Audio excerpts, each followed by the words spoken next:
We talk a lot about video games needing to be finished, and I get why. The world is full of broken demos that will never be completed as the creators move on to other things.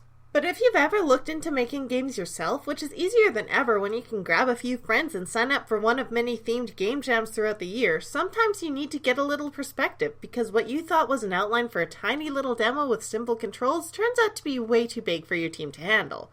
Not that I'm speaking from experience or anything, I totally am. That brings me to Remie Alana, which is a short RPG made by Unity, Ocean, and Chloe with assistance from a few friends for Unity Game Jam 2016. Or rather, it's a demo for a game that was promised to come out in full after the jam was over. At the start of 2019, though, the makers announced that they'd all moved on to other projects, and this one was, if not completely officially abandoned, slated to be trapped in development for probably forever. This is the fate of a lot of indie projects, and professional ones, sad to say, and I hesitated to recommend you something that would probably never be done, but thinking about it, it would be a waste to dismiss a very well put together demo, not only because it's a fun game, but also because it's a good goal to set for anyone entering one of these jams themselves. The basic story of Remie and Alana follows two novice magical girls who, strangely enough, actually went through formal training with their axolotl mascots rather than get thrown into the fray the second a monster shows up. Probably a good thing because this is a turn-based RPG, and there are a lot of monster encounters. It's clearly a small chapter in what was to be a larger whole, but gives the player enough story to stand on its own with an end open for players to eagerly await more content if such content were to ever come out. Since it was made for a Yuri-themed event, the story begins as Remie is trying to work up the nerve to confess her feelings to her partner and ends right when they get together, but that's intended to be just the beginning, so the full story likely would have focused on the girls getting used to being a couple, while continuing to hunt down an evil witch's sentient artifacts to seal them away.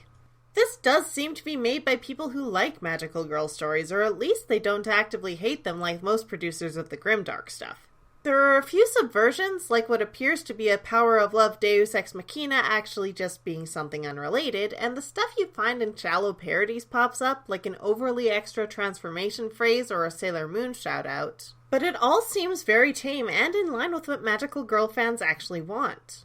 The outfits are cute, the food theme is something that's popped up in a lot of other works, and since there are only two magical girls, them having a wide array of elemental powers makes a lot of sense. It's refreshing and even heartening to find this honest and earnest approach.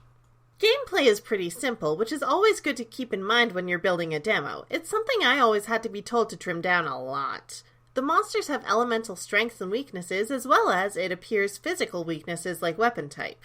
There's no indication of what's strong against which monsters aside from some obvious ones like a tree monster being weak to fire, so you need to exercise trial and error, but the game is pretty simple. Especially in easy mode, you end up breezing through the game without even needing to use most of your items or buy any upgrades, so probably those were meant to be used later on in the full game. There are a few tells that some more things were saved to be added in later, like large stretches of unused space and no flavor text on most random objects, but that's it. If it weren't for the message at the end to wait for more, it almost seemed like it was just a short game by design. The creator's current works have been gaining a decent amount of attention, particularly Unity's survival horror RPG, Weird and Unfortunate Things Are Happening, which is considerably darker than this one.